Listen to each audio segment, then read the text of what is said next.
Baik, bismillahirrahmanirrahim. Assalamualaikum warahmatullahi wabarakatuh. Perkenalkan, nama saya Andika Rizky Ramadan dengan NIM 1058411055324. Saya Rizwan Aprisa Mauladi dengan NIM 1058411100924. Dan saya Fahmi Muhammad Akmal dengan NIM 1058441050624. Nah, di sini kami akan menjelaskan tentang skala maturity dari framework COBIT.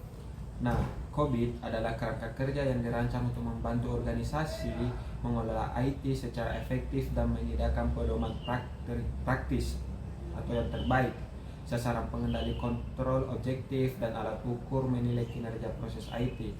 Salah satu komponen kunci dari COBIT yaitu maturity model atau capability model pada COBIT 5 dan juga COBIT 2019 yang digunakan untuk mengevaluasi tingkat kematangan proses IT dalam organisasi. Skala maturity ini memungkinkan organisasi untuk memahami mereka menetapkan target kematangan dan mengidentifikasi celah untuk perbaikan.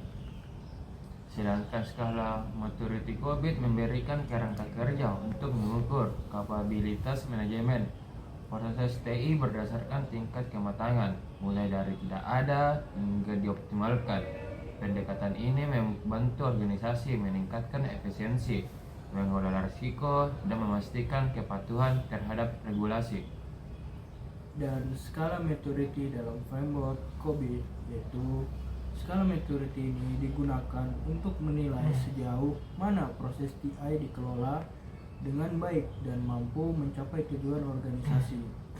Nah, skala ini terdiri dari 6 tingkat kematangan, yaitu 0 hingga 5, yang masing-masing menggambarkan tingkat pengembangan proses TI, yaitu berikut adalah penjelasan untuk setiap tingkat. Nah, di tingkat pertama atau level 0 atau non-extinction tidak ada. Pada tingkatan ini, organisasi tidak memiliki proses IT yang terdefinisi atau terdokumentasi. Tidak ada kesadaran akan kebutuhan tata kelola IT, pengelolaan IT yang digunakan secara ad hoc atau tanpa struktur formal. Sedangkan level 1 itu initial, ad hoc atau awal. Proses TI mulai diterapkan tetapi bersifat tidak terstruktur dan reaktif. Pengelolaan tergantung pada inisiatif individu dan tidak ada di lingkungan yang stabil untuk mengembangkan proses.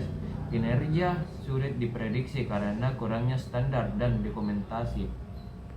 Yang ketiga adalah level 2, repeatable but intuitive, yaitu berulang tapi intuitif.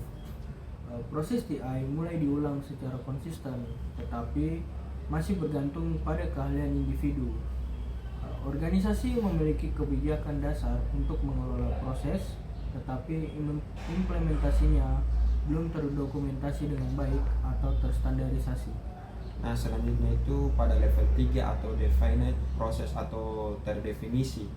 Proses IT telah terdokumentasi, terstandarisasi di seluruh organisasi.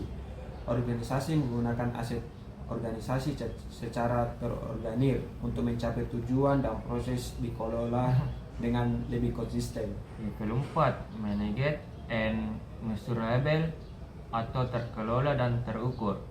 Pada tingkat ini, proses TI dikelola dengan baik, diukur secara teratur dan dipantau menggunakan metrik kinerja. Organisasi mampu mengidentifikasi dan mengatasi risiko secara proaktif serta memastikan kepatuhan terhadap standar dan regulasi. Nah, yang terakhir yaitu level 5, optimize atau dioptimalkan. Tingkat tertinggi kematangan di mana proses TI dioptimalkan secara terus-menerus untuk meningkatkan efisiensi dan efektivitas. Organisasi menerapkan praktik terbaiknya untuk mengintegrasikan inovasi dan menyesuaikan proses dengan perubahan lingkungan dan juga bisnis. Nah, selanjutnya itu perbedaan maturity model pada COBIT 4.1 dan capability model pada COBIT 5 dan juga COBIT 2019. Nah, pada COVID 4.1, maturity model menilai tingkat kematangan berdasarkan sejauh mana sasaran pengendalian atau kontrol objektif diterapkan untuk setiap proses. Penilaian dilakukan dengan mempertimbangkan praktik manajemen dan pengendalian proses. Namun pada COVID-5 dan COVID 2019, istilah maturity model diganti dengan capability model. Nah, yang lebih menekankan pada pencapaian hasil proses atau proses outcomes, praktik dasar atau best practice, dan produk kerja atau work products. Setiap tingkat kapabilitas pada COVID-5 atau COVID 2019 mensyaratkan pemenuhan level sebelumnya, menjadikan pendekatan ini lebih ketat dan terstruktur. Manfaat skala maturity COVID. Penggunaan skala maturity COVID memberikan sejumlah manfaat bagi organisasi, termasuk yang pertama, meningkatkan efisiensi operasional. Dengan memahami tingkat kematangan saat ini, organisasi dapat mengurangi redundansi dan meningkatkan efisiensi dalam pengelolaan proses TI. Nah, yang kedua yaitu pengelolaan risiko yang lebih baik. Skala maturity membantu mengidentifikasi risiko TI secara proaktif dan memungkinkan organisasi untuk menerapkan kontrol yang sesuai. Nah, selanjutnya itu ada kepatuhan terhadap standar dan regulasi, di mana proses yang matang memastikan bahwa organisasi memenuhi standar industri dan regulasi yang berlaku seperti SOX dan ISO. Dan yang keempat itu dukungan untuk pengambilan keputusan. Dukungan untuk pengambilan keputusan. Metrik dan data yang dihasilkan dari penilaian kematangan memberikan wawasan yang berharga bagi manajemen dalam membuat keputusan strategis. Nah, yang kelima atau yang terakhir yaitu peningkatan kualitas layanan. Proses TI yang terkelola dengan baik meningkatkan kualitas layanan yang diberikan kepada pengguna akhir, sehingga meningkatkan kepuasan pelanggan.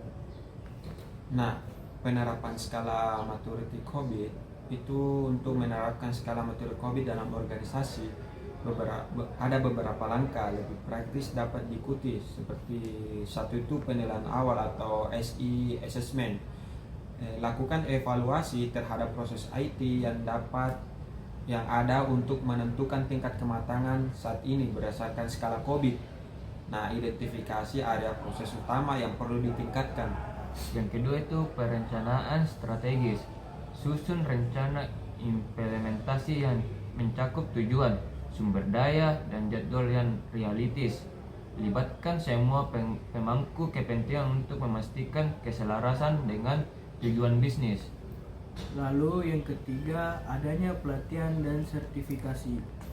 Tingkatkan kompetensi tim TI melalui pelatihan dan sertifikasi COVID untuk memahami dan menerapkan prinsip-prinsip COVID secara efektif.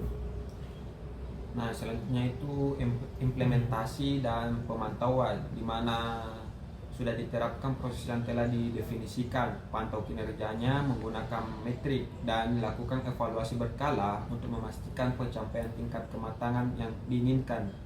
Yang terakhir yaitu analisis celah atau gap analysis.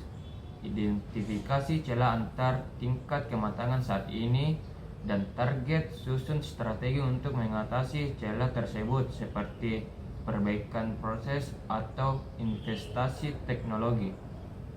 Lalu yang terakhir adalah kesimpulan.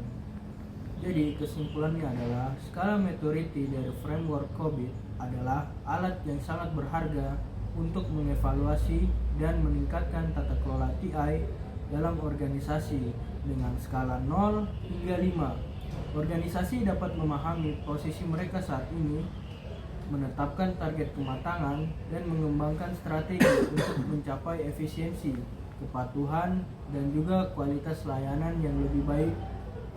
Nah, perbedaan antara maturity model pada COVID 4.1 dan capability model pada COVID 5 dan juga COVID 2019 menunjukkan evolusi pendekatan yang lebih terstruktur dan berfokus pada hasil proses.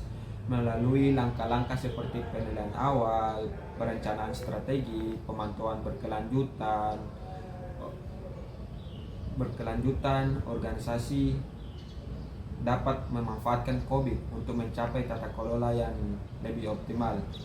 Nah, mungkin itu saja dari penjelasan kami.